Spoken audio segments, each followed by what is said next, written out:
Pandemi COVID-19 ini dan dampaknya di sektor ekonomi dan sosial dan juga di sektor lainnya tidak hanya menjadi tanggung jawab dari pemerintah, tetapi juga menjadi tanggung jawab kita semua sebagai elemen bangsa.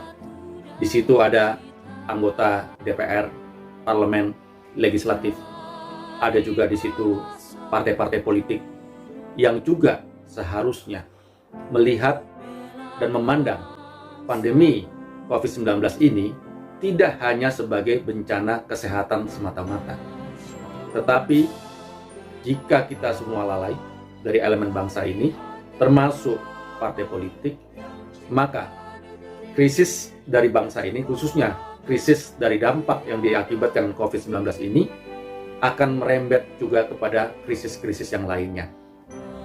Oleh karena itu, partai-partai politik sudah harus bisa memprediksi ke depan ini.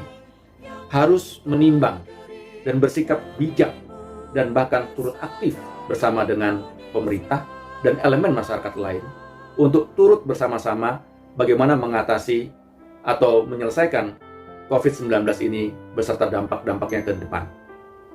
Bagi saya, peranan partai politik menjadi sangat penting. Oleh karena itu, disinilah sebetulnya sebuah partai politik diuji sense of crisis-nya, diuji nalar politiknya yang tidak hanya berpikir semata-mata menghadapi di pemilu setiap 5 tahun, tetapi partai politik diuji sebagai elemen bangsa, sebagai pilar dari demokrasi untuk bisa berkontribusi secara aktif, secara masif, dan secara bersama-sama untuk bisa kita mengatasi bencana COVID-19 ini secara bersama-sama. Oleh karena itu, kita memerlukan pemikir-pemikir dan juga keputusan-keputusan, kebijakan-kebijakan dari partai politik. Karena hanya partai politiklah yang saat ini mempunyai infrastruktur dalam mengambil keputusan kebijakan negara, baik itu ada di parlemen maupun ada di eksekutif.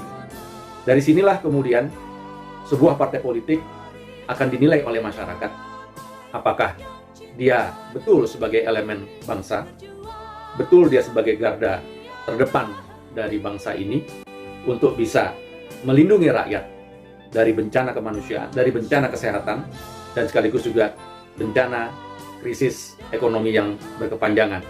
Disinilah saya kira pentingnya partai politik untuk mengambil peran dan berkontribusi secara positif dalam menghadapi pandemi COVID-19.